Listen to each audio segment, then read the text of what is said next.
pickup and delivery that they've added due to what's going on. So that's been really cool to see how they've like stepped up and adjusted to help business owners during this time. That's just, you know, unexpected, and just trying to mold with everything. I'm trying to think what else. Let's see. There's literally so many things. So right now, my products, I've switched them over to a website called Weebly, and that's through Square, and it just gives you a little bit more personalization, more than Etsy, because Etsy does have its limitations, even though it's really user-friendly. Weebly has just been a way to kind of experiment and grow my online store, and that's been really cool. They also have listings for things such as events and digital products, so that if you're not selling products, you can still find ways to sell your items online and collect that payment in a simple and like professional way, which I think is helpful. And then, of course, you know, we could get into shipping. That's like a whole other thing. There's a couple different ways, programs that you can use online for shipping. What I use right now is goshippo.com, but you can also do USPS Click and Ship, and there's a lot of ways just to kind of incorporate that. But Mike, I don't know if you have anything to add first. I don't want to hog all the time, but. It's funny because Ellie, you've been doing this for so long that these words just kind of like, well, they just keep coming out, like, because you just know all about them. And so, so let's back up and dialogue a little bit about some of the different components you just talked about with having an online store. One of them is being able to take payments, right? So depending upon the type of product that you have and what type of venues you're going to be in, there's three major players that everybody's pretty familiar with right now in payment processors. So I believe there's another webinar coming up about taking online payments and such. And so there'll be more information on that coming up. But you mentioned Square.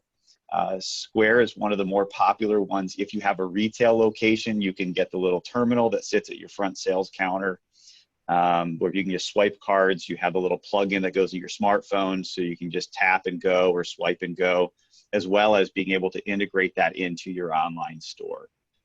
Stripe is another popular one that integrates really well with just about everybody's store. So the Square is squareup.com? Is that the website for them? And Stripe is stripe.com. Stripe does not have a good in-store presence. So if you need a card swipe in a store or at a venue, Stripe's not nearly as good as Square in that area. And then obviously people are familiar with PayPal.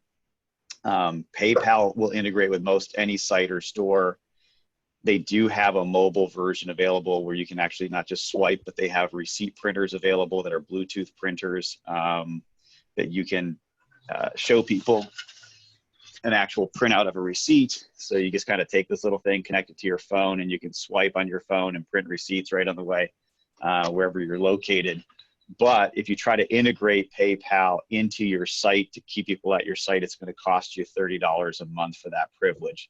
So depending upon the needs of your product, like where you're selling your product, what kind of store you have, how you're interfacing with people, the payment gateway makes a big difference. And you stuck with Square. Square's a solid product out there, and it tends to integrate with a lot of things.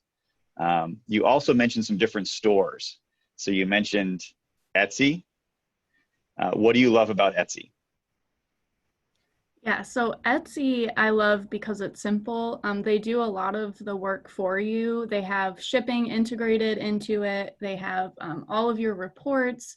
They give you ways to promote your listings. They connect you to Instagram, Facebook. It shows you where all of your traffic's coming from.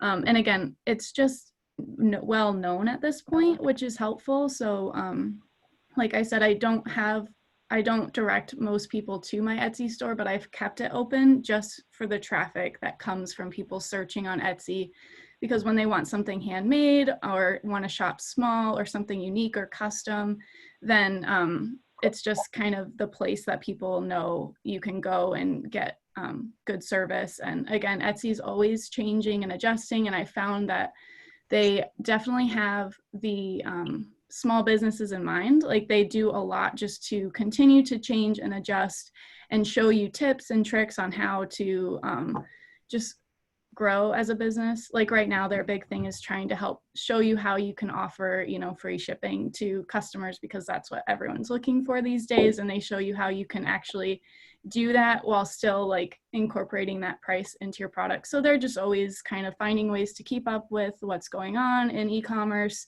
and show you in a very easy and digestible way how you can kind of step into those things too, which is cool.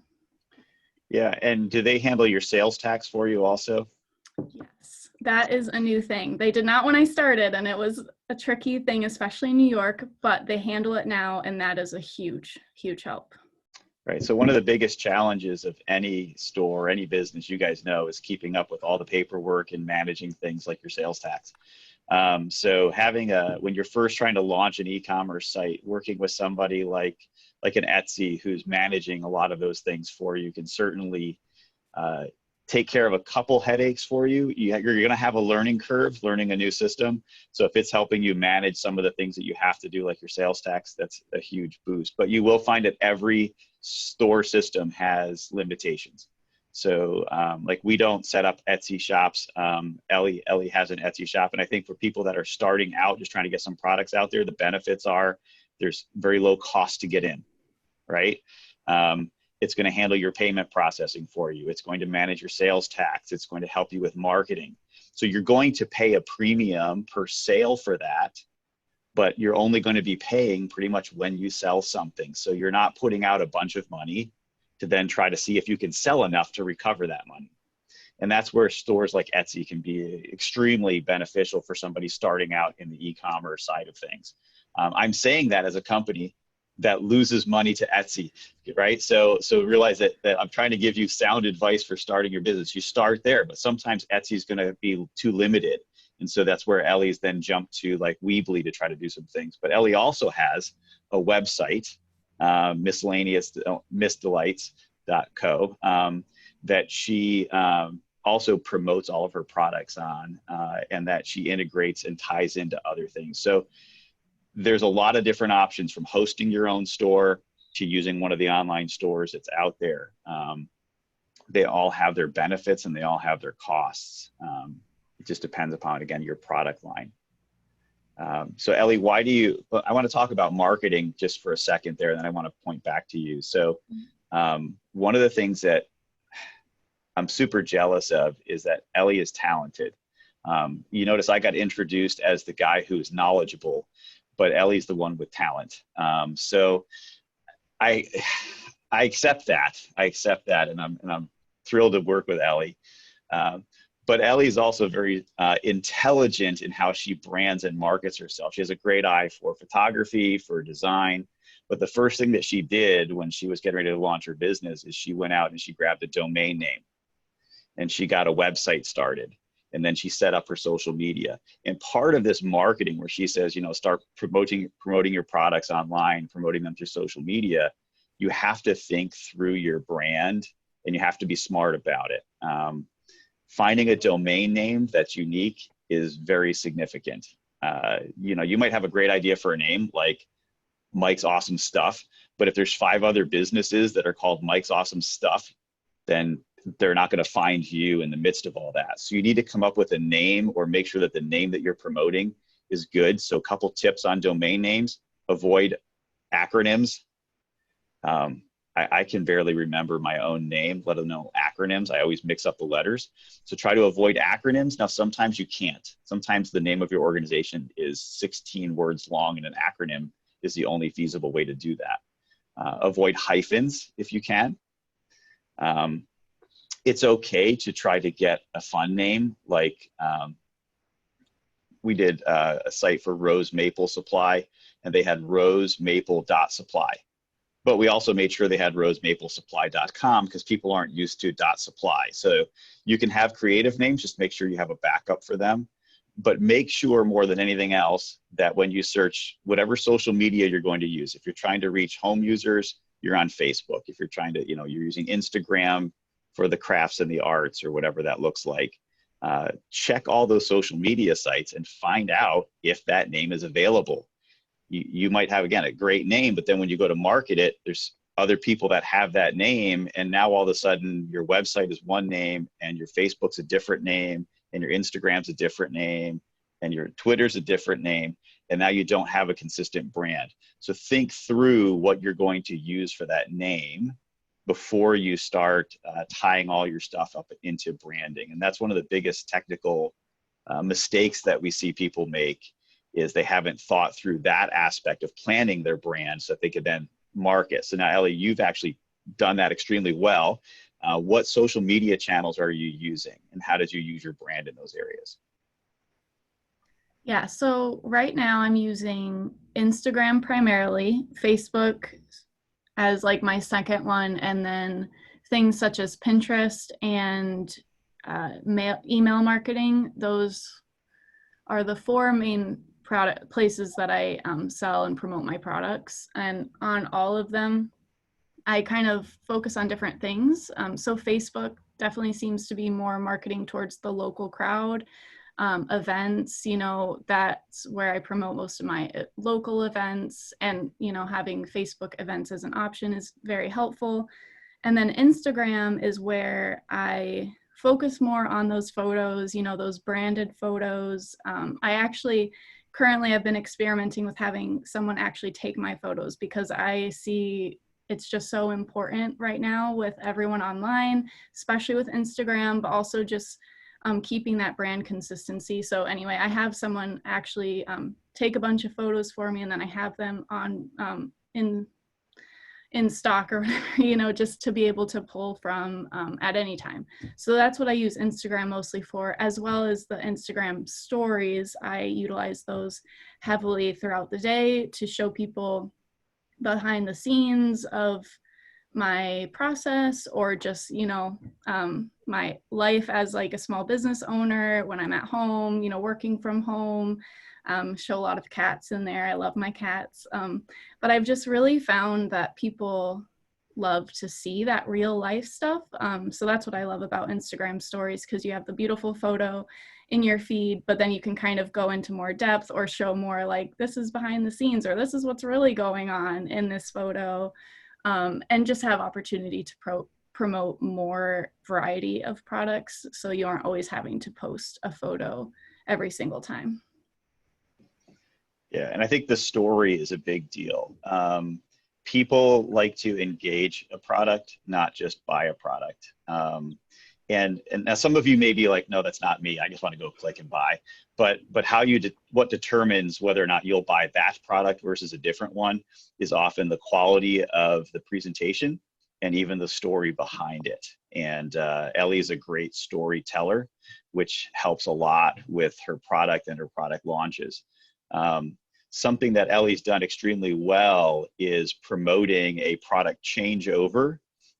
So introducing new lines, but not just doing it willy-nilly. She's got a new design, she has new products, she's listening to her clients. When she launches a new product, she's building up to it. So whether it's a new launch and it's a new product, you've never done it before, or you're rebranding, or have some new products that you're launching, using the marketing media, social media, to get that information out in the email campaigns. Ellie, how do you plan and prepare for that? Yeah, I usually put a lot of time into this, because I have just been doing a lot of research over the years, and the most successful businesses that I follow and that just are doing well on social media, they emphasize this. So this is like, I just recently launched a new spring line. So what I did to do that was I sent out emails beforehand. Actually, way back in my stories, you can do polls in your stories. So I love using those. I showed a picture, actually this mug that I'm using.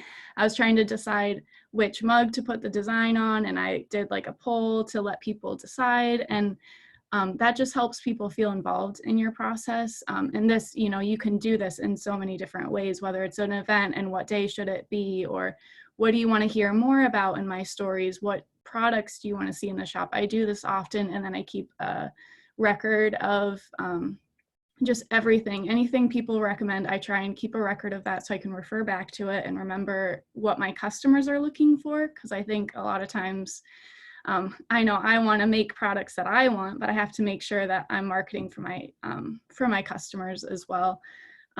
But yeah, so I do email marketing, and then I start talking about it. I try and plan ahead. So I start talking about it. I insert little things like, oh, this is going to be in the new spring line, or you'll see more of this, or I can't wait to show you these new products. So you're kind of building that anticipation, the suspense, the curiosity.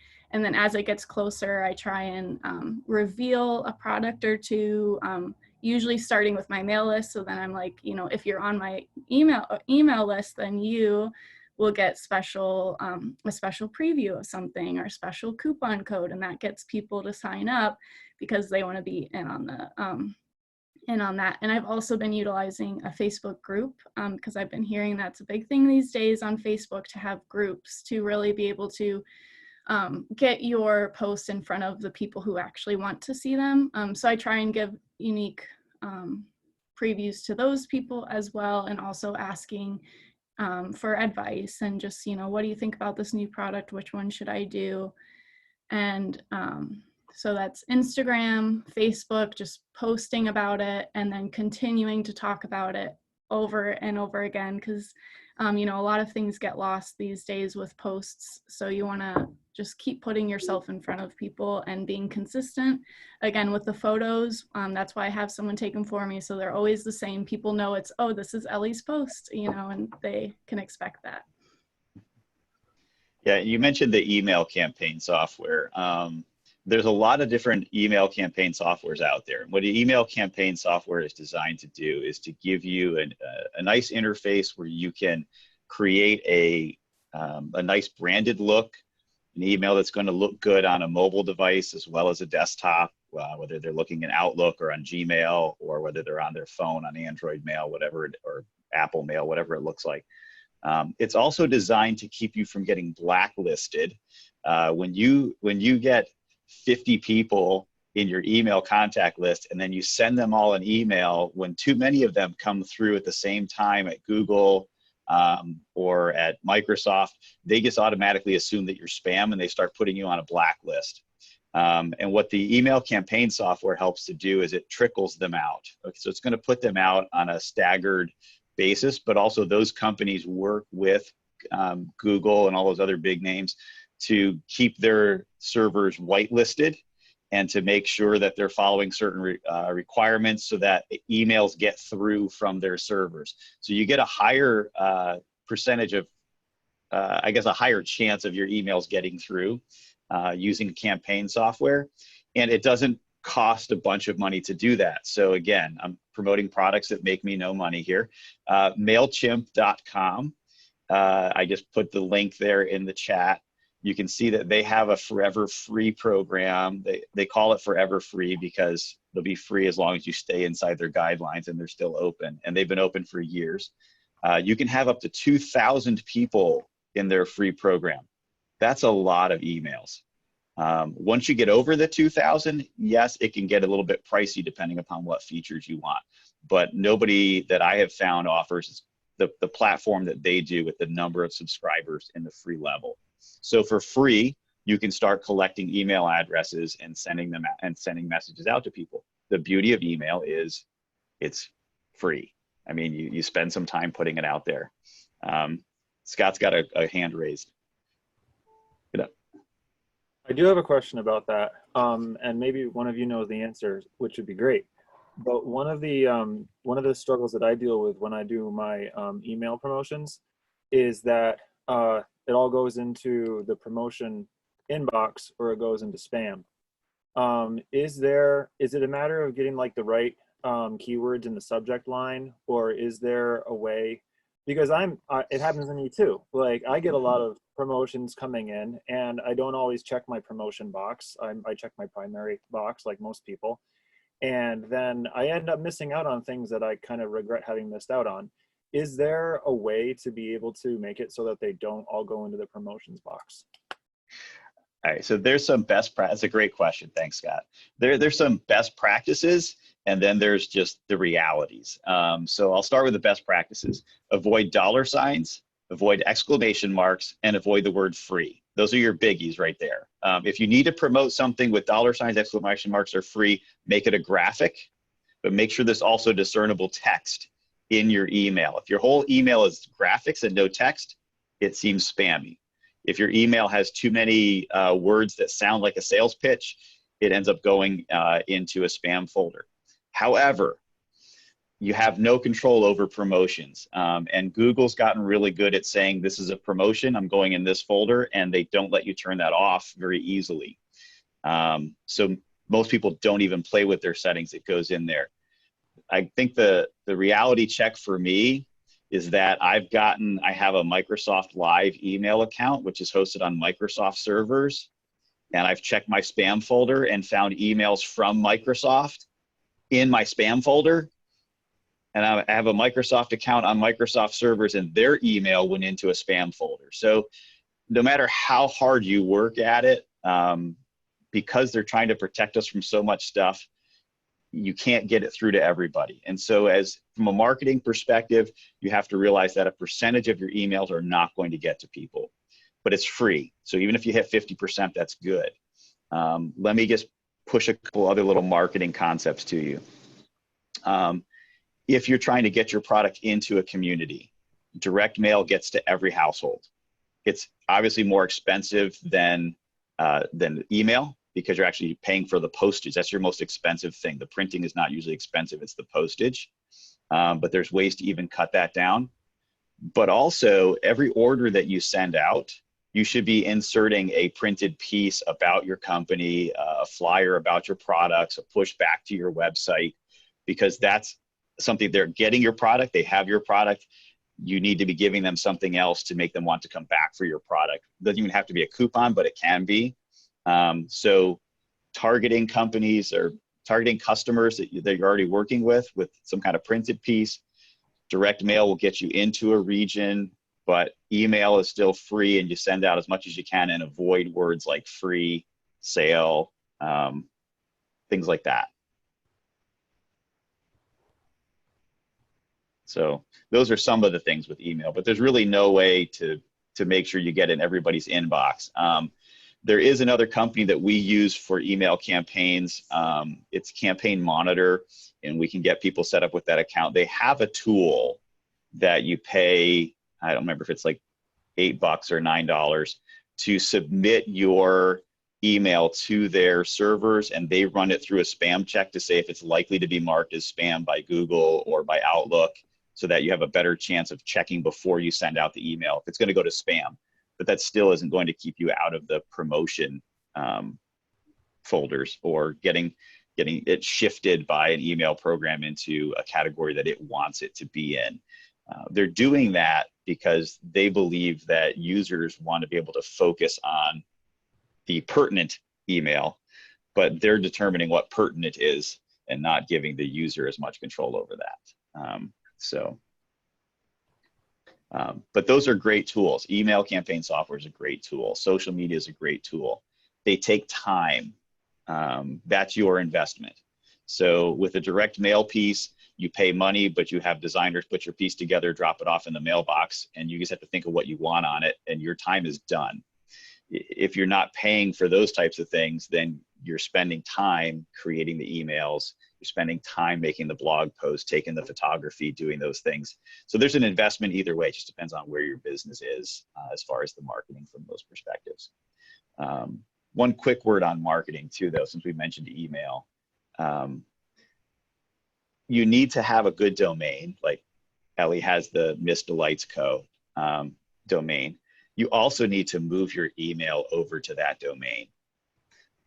Don't have a domain name like missdelights.co and then send everything to missdelightsco@gmail.com.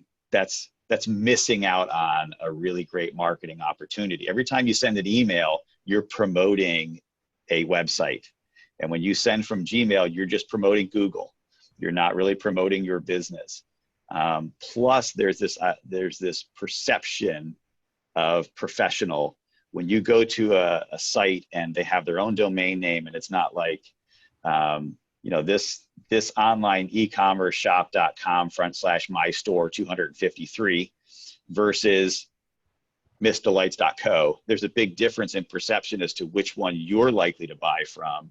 You're going to go to the one that looks more professional, that has the better name. And when you're searching, you're going to choose a lot on that name.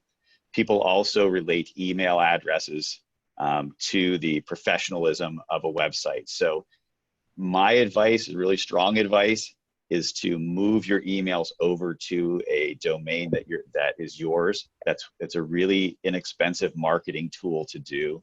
And it makes a big difference in how people perceive you. I don't know if you want to speak on that or not, Ellie. Yeah, I mean, I'll just say that in the beginning, I'm thankful that I had David's help. Obviously, David, my husband, works with Mike at Coughlin and works for Mike, sorry. And he helped me get all that set up, and it has been hugely important just to have that, you know, mine's like Ellie at miscellaneousdelights.co, but I also have just like website at miscellaneousdelights.co, and it helps kind of separate different things. But I've definitely found that it's helpful, and having like a nice signature at the bottom too is just, you know, a little thing. It depends on your mail, but you can have, like, I have a link to my Instagram, Facebook, website, all at the bottom every time, and it just makes it look more professional. Something you can just do in your settings, but it helps to have that email for sure. And one little thing about email marketing too that's important is that social media is changing constantly. Instagram, Facebook, the algorithms and whatnot. If you've not heard that word, don't worry about it. But it's just like how people see your posts and why people see them and what you should be doing is always changing. And so having those emails means that you pretty much own, for lack of a better word, you own this information that people have given to you that you will always be able to use in some way. Whereas Instagram is just so uncertain and always changing, which I love it, but it's inconsistent at times. So that's just one little encouragement to definitely be collecting emails one way or another. Yeah, and that also goes on to Scott's original question with the email too. Just because you post on Facebook doesn't mean it's going to show up in everybody's timeline, because Facebook is also choosing what you get to see and not giving you everything. You have to go 3 layers into their menu system to see the most recent stuff that was posted by all the people that you're following. They're just picking and choosing what they think you're going to want to see. So that's going to continue to be an issue with all of your social media as well as your emails. And so realize that you're kind of going at a shotgun approach. You're just trying to scatter information out as much as possible in an attempt to hit that target. And that's going to be true with social media and email, just like it is with any other form of advertising. Yeah, and I will say, oh, yeah, Brittany, go ahead. Oh, go ahead. I'll ask my question after. Okay. It's just one little note on that is with branding and connecting all of these things together, that is why it's so important to have a consistent brand image, such as the little things like color, photos, the way you talk, the words you use, and having that name, you know, on Facebook, Miscellaneous Delights, the website's Miscellaneous Delights, everything is consistently the same. So you're having all those different touch points with your audience or your customers or potential audience, so that when they see you on Facebook, they know that you're the same person on Instagram and in your email inbox, and in the postcards you might get with an order. All those things should look the same, or at least have some sort of similarity to them, so they're recognizable. Okay. So I just had a quick question. A lot of what you guys are talking about alludes to this question, but Ellie, you are specifically selling products. There's a lot of people on this call who are selling services. So what would be some of your tips or advice for those people who are selling services rather than tangible items? I will say this. I do a little bit in the service industry with weddings. I do calligraphy, custom calligraphy, and some of the things, a lot of them are, I would promote the same way. I would just promote everything we've been talking about.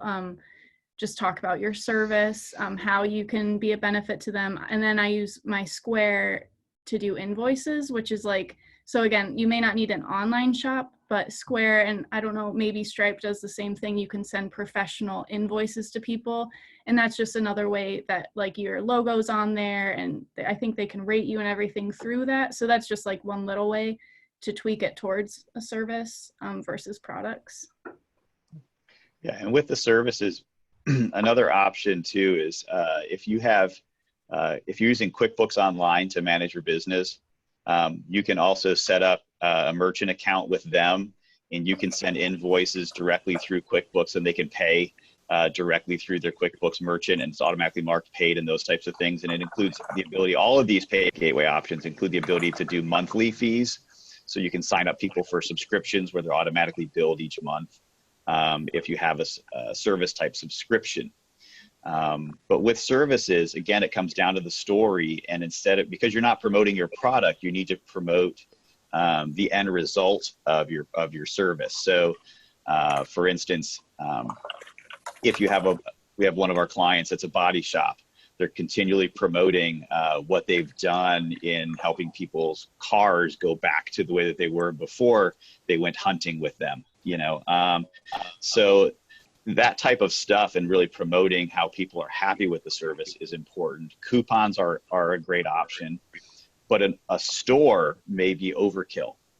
So a simple website with a payment form where people can sign up for your service and just literally like buy it, subscribe to it just through a simple form on your website may be all that you need, and that might be easier, or they can inquire and then you can reach out to them depending upon the model that you have. So again, services can be totally different than products. You don't have an inventory, you're not selling items with shipping, you're arranging meetings, you're arranging appointments, or you're arranging for you to do something for them. So there's a lot more options when it comes to that. Jeff Van Arsdale has a quick question for you guys. I don't know how quick it is, but can you hear me okay? Having a hard time hearing you, Jeff. How about now? Is this any better? Oh, let me turn up the volume if I can find out.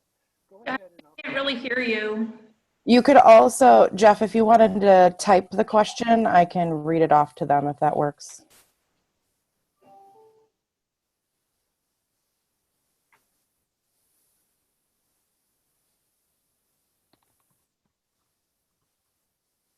And I guess we are into that segment, unless you have other stuff, into that segment of question and answer. I actually have a few questions from people that have just contacted the chamber, if you guys are willing. One of the questions geared more towards Mike is, what kind of security precautions should a business make when they're moving online? Every one that they can. So a couple things. One is, first of all, if you're going to have a website, you need to make sure that it has an SSL certificate. An SSL certificate is a security certificate that actually encrypts the data on your end of the site. Every hosting company offers them. And so that's an important thing. It's usually when you go to a website, see that little green lock up in the top left-hand corner when you see the link for the site, that little lock is telling you that it's secure. Google is not only punishing sites that aren't secure by putting them down in the list of rankings when you're searching, but actually now if you go to a site that's not secure, Google is saying, hey, this site's not safe, you shouldn't be here. And you might be a totally safe site, but because you don't have that little SSL certificate, they're going to start blocking you completely. So having the SSL certificate is so important. Some companies charge for that. Some hosting companies don't charge for that. And if you can get a hosting company that doesn't charge, that's a perk, because they can be expensive to get an SSL certificate. The number one platform for developing websites is WordPress. It's also the number one most hacked website platform in the world. And it hasn't gotten better. It's gotten worse year to year. We use two platforms, Joomla and WordPress. Joomla has been more secure every year. It doesn't have the amount of plugins that WordPress has. WordPress by far is the most common, but it's also the most hacked. We recommend hosting with a company that focuses on security. We recommend a hosting company out of Northern Virginia and they have a product that's CMS Defender. And I'll put the link if it's okay to put that link in there. It's cmsdefender.com. And it's secure hosting that actually has monitoring to check WordPress, to check Joomla, for hacks, for activity against it. We've had clients that have come to us whose sites have been hacked and had awful things on their home pages, and they've scrubbed the site and then secured it, and we haven't had any hacks since then on their sites. They do backups. They offer the SSL certificates for free. Their hosting is really inexpensive, and it includes all these tools. If you tried to put all the tools on it, it would cost you more than what they're charging per month for the hosting. So we recommend a secure server, and we recommend an SSL certificate as your bare minimum. When it comes to payment processing, a lot of these companies like PayPal, Stripe, and Square are actually connecting to their servers. And so they're handling the security for the credit card information, which means that you as a business don't have to worry about PCI compliance. You just want to make sure that you are never storing credit card information on your website, ever. Like that's like a no. As soon as you get into that, you now have to go through regular compliance to make sure that your servers are locked down. And the only way to do that is to pay for a dedicated hardware device in a hosting center. It's going to cost you hundreds of dollars a month to meet the requirements for PCI compliance. It's not worth it. Use somebody like Square or Stripe who's taking care of that compliance for you. That's a big deal. So use a reputable payment gateway, have an SSL certificate, and host with a company that's focused on security with things like firewalls and stuff for WordPress and Joomla or whatever software that you're using. Going with somebody like Etsy, they have to guarantee that security for your store. So when you go to Etsy and that's where you're selling from, they're responsible for compliance and for security. If they get hacked, it's not on you. If you have your own site, you have to be concerned about those things. And Jeff's question came through for everybody, but his question was, is there any thought about creating a Naturally Lewis web store that everyone could subscribe to? I guess, Brittany, that's us, right? Jeff, that is a great question. We're certainly talking between partner organizations, you know, the chamber and extension, and how do we really put together that comprehensive list of all local food producers and artisans, trying to think creatively of how to do this. We are talking with a local business who has more capacity to actually promote and sell local products. So I would say stay tuned. And hopefully within the next few months, there might be something along these lines. I don't think it'll necessarily be through Naturally Lewis, but we will definitely be a big supporter of it. So can we jump in here? And we're going to have to jump fairly soon. But first of all, for anyone who doesn't know me, my name's Sue Merrill. I'm the North Country Director for Senator Gillibrand. And this is a great discussion, and of course it's happening, the same discussion is happening throughout the state. From our end, we're looking at this as a how do we keep our companies afloat through this process, and also how do we take advantage of this new world, new rules that we're all working within, and really promoting the buy local. But I would like to introduce Alex Merrill. He's used to work with ANCA. Has worked throughout the region, and fortunately for us is back here right now, and has been working with ANCA on these issues. And if you don't mind, can we jump in and he can tell you a little bit about what he's doing? yes, absolutely. ANCA is ANCA is the Adirondack North Country Association, which is a regional economic development entity serving the North Country, and they're doing a lot of great things in regard to local foods.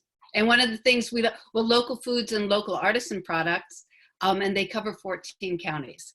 So, yep. So what I've been working on with them, especially in light of the coronavirus, they've been looking into how do we get more local artisans, more local farm stores, and local producers online, where less people are shopping in person, but still have a desire to shop locally. One project we have worked on is creating like a farm store map, which is good in getting some information out there, but as a consumer, it's still difficult and a lot of work to be able to find where the farm stores are, what they have available, and in that as well, most of it requires actually calling each of the farm stores, each of the artisans individually, and it's a really kind of not convenient and not really consistent presence of the local businesses. So I've been looking into creating that Etsy style overarching website where local producers, whether it is a farm store or a local artisan or even local services, can all come under one kind of window where consumers can go to search for local products. And that way they can search a Lewis County to see, okay, what farm stores exist in Lewis County and have their products available on that website. And where Etsy's a great model, it focuses on, the entirety of the world where you can search for all those products. But if there was one that was dedicated to the North Country, including Lewis County, then as a consumer shopping online, wanting to buy local, you can go to this web store and search for the products you're looking for instead of searching for individual producers on a really variety of different sites and different amounts of presence. And I think it works well with what Ellie was talking about earlier, where she's on Etsy, on Square, has a website. You could also, for people who are already online, you could also have your store in a North Country marketplace. And for the people who are not online yet, it would provide an Etsy-like template for them to easily put their products and make them visible and create an online presence without having to undertake creating a whole website and worrying about payment processing and security for their small business. So that's something that we've been thinking a lot about, and I actually have a fairly lengthy proposal written up of kind of different ways to look at that. And listening to Mike and Ellie today talking about their experiences with it certainly provides a lot of good information as well. But this could be a larger web store that would make it easier for producers to get online and easier for consumers to find the products that are available locally. And also one-stop payments. Yeah. So instead of our thought is wanted to jump on and chat here, because instead of everyone trying to recreate the wheel separately, there could be strength in numbers. And there's a real movement in people who are, concerned about their economy. How are we all going to survive this? How many of our local businesses are going to survive this? And making sure that we're using the strength of that, where people are paying attention now, to give them an opportunity to do it. And we believe most people want to buy local, but if it's hard, they end up on Amazon or Etsy or another site where the money isn't necessarily staying local. But focusing on keeping our money local is a really important thing to make sure that we come out of this stronger, or at least as whole as we can be, because it's going to be tough for the next few months. But there's a new economy going on right now, and this is like the moment to jump in and figure out how we can make this work. That's really great, Alex, and glad to have you back in the North Country as well. Definitely keep us posted on that, because I'm a firm believer in, we're stronger as a region than we are as individual counties, and Inca truly is a believer in that as well. So Thank you for that. And thank you for being on the call as well. Absolutely. Do we have any other questions? We have about 8 minutes. Any other questions for Mike and Ellie? Scott? So if you don't mind, I wanted to add a little bit from my own experience. Basically, just a couple things. I'm a pretty big fan of Square, kind of like Ellie, And I guess some of the things I really like about it is that it was briefly mentioned that it's an ecosystem. And I don't think that that can really be emphasized enough. And part of that, you know, you get into it and then it's really hard to get out of it. But they provide so much data. And we briefly talked about the difference about doing what your customers want as opposed to what you want to do. And I definitely struggle with that as well. I run a coffee roastery, for those of you that might not know. And there's like certain coffees that I really enjoy roasting, but I also know that a lot of my sales are in a different area. So I have to work to balance that. But with Square, you know, you get all the data, you know what's being sold, you know it's not selling, you can go back and you can increase. And of course, you know, we're buying all the time, buying raw materials, and that's really important when we're making purchasing decisions. So anyway, you can, you know, go on with that. Another thing I like about them is that their prices are very transparent. So we talked a little bit about PCI compliance, for example, and, you know, when you'll get people coming by selling you hardware that's not even, you know, enabling you to be PCI compliant, you're not getting transparent pricing either. With Square, it's just very upfront, like what percentages are going to what, and it doesn't matter what credit card it is. Like Amex is treated the same way as MasterCard and Visa, and that's nice. And then another thing that I like about them is right now with COVID-19, especially, you know, having the opportunity to tap, to use Google Pay, to use Apple Pay, all that kind of stuff. So it's like completely contactless. That it might sound silly, but like even, you know, that I think that that is helping. And I also think that it also promotes you as a business, showing that you really do genuinely care about this. Like you don't have to print off a receipt. You can, obviously, if somebody requests it, but you can also just click to email it or message it. And that's really convenient as well.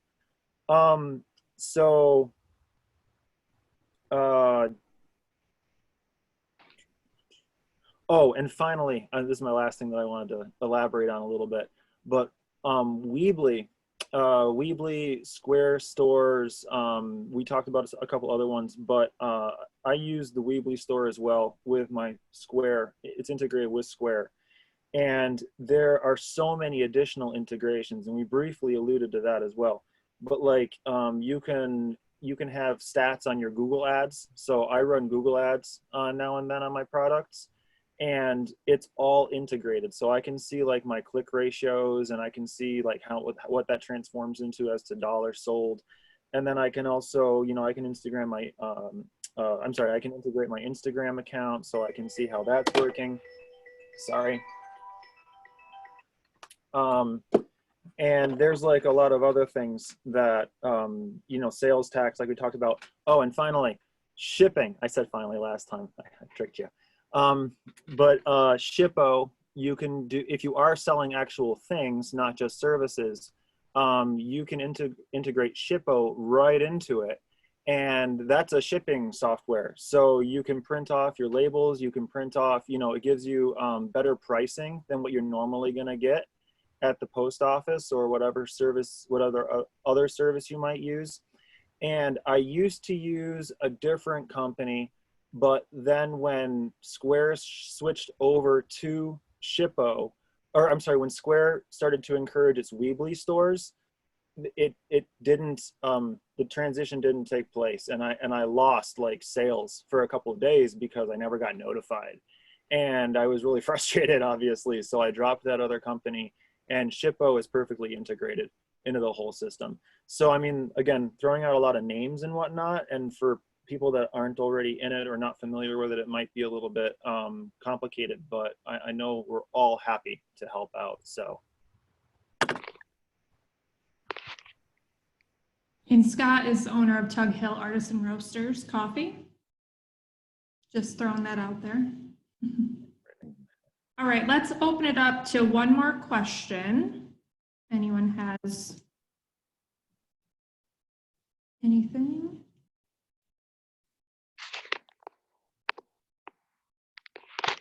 No, I'll end with a question that I had. So I've heard many business owners say, like, I'm really good at producing the product that I sell, but I really just have no idea how to market. So what are some really just easy and simple tips that you would suggest that they start with? Just very easy and simple, knowing that, again, these people are really good at what they do, but they might not have the marketing knowledge. Yeah, I don't know. I'll start with something quick and then let Ellie jump in from there. I think when it comes to thinking about marketing and how to market, I think the best thing to do is start with the question of what helps you determine what you're going to buy. Because we often think of marketing in this abstract way, and the reality is we are consumers as well as businesses. So what do you look at when you're trying to decide what to buy, or when you're going shopping for something? What makes you interested in that product?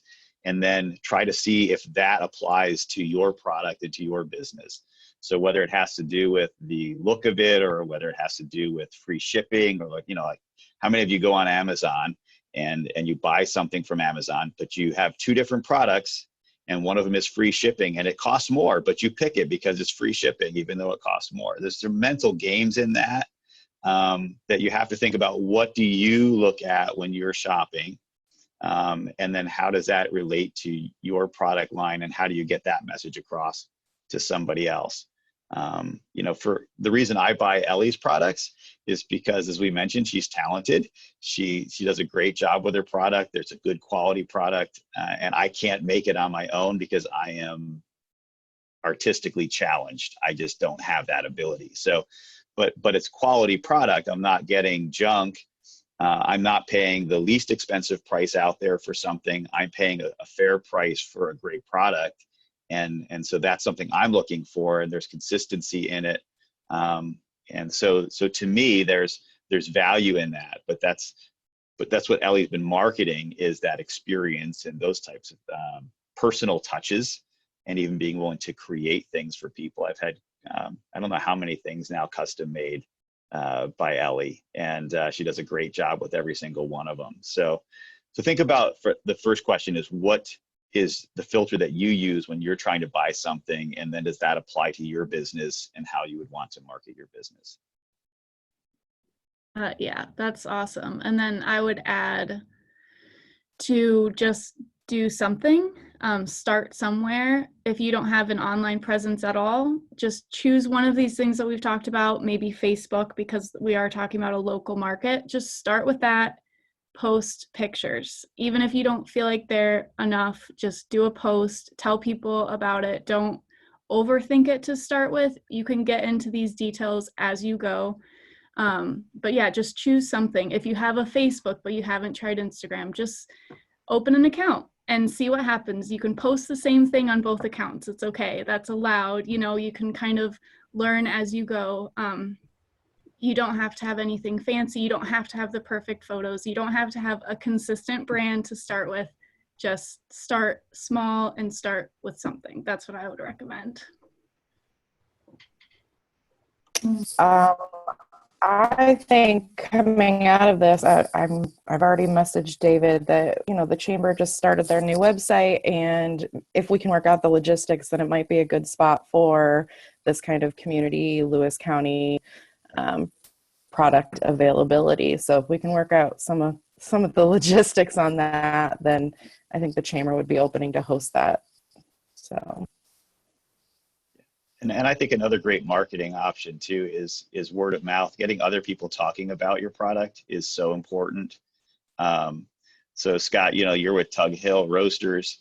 All right, I'm a coffee geek. I roast my own coffee in my home, but if I have to buy it, I'm buying Tug Hill. It's the only other brand that I buy right now. So if there's others I need to try, that's great, but you have a great product, so getting people talking about your product, getting your product in people's hands and having them share their experiences is just a really big deal. Because if somebody comes to me, if Brittany comes to me and Brittany says, hey, have you checked this out? And I know Brittany and I know Brittany's tastes and I know what Brittany is all about. And I'm like, no, I haven't. Then I'm going to, just because of my relationship with Brittany, and that's going to help grow things. So this idea of social networking is beyond just what's online. It's social networking with people on a daily basis and recommending those products. You can have an online store, but if nobody's talking about your product, then it's not going to gain the traction that you want. So realize that social networking is not just Instagram and Facebook. Social networking is talking about each other's businesses and saying what we really love about them. And I think that that's really an important thing too. And I will second that. There's a bike shop run out of my house by my husband that operates primarily on word of mouth because he doesn't do a lot of marketing or promotion.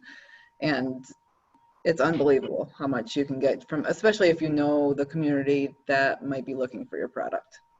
So if you are involved in a community of cyclists or outdoorsy active people, then yeah, talk to people, tell people.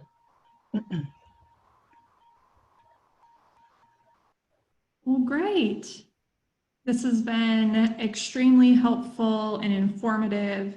And of course, I think one thing that we can take from all of this is that marketing is a learning process. I remember when Ellie first started her little business, and to see how much she's grown as a business owner and how much her marketing has grown has been pretty incredible. So what we'll do, I'll post links to Coughlin website, Ellie's website on our Facebook page, and the Chamber can post on their Facebook page as well. Please feel free to get in touch with Mike and Ellie with any questions that you have. Mike's company obviously is a great resource for helping you, guide you through this process. They've worked wonders with the Naturally Lewis website and all of my crazy questions that I've had. So thank you, Mike and Ellie, for sharing your experiences and your views on marketing. Please, again, feel free to reach out to them, and feel free to reach out to us in the Chamber of Commerce with any other questions that you have at this time, COVID-19 related or not. We are here to serve you all as businesses in Lewis County and the North Country. So we are planning to do these webinars weekly. Stay tuned for next week's webinar. We're still finalizing the details. But again, hopefully this was helpful to you all. Please provide feedback. And we look forward to talking to you all again. Thanks a lot, Brittany. Appreciate you putting it on. Have a great day, everyone.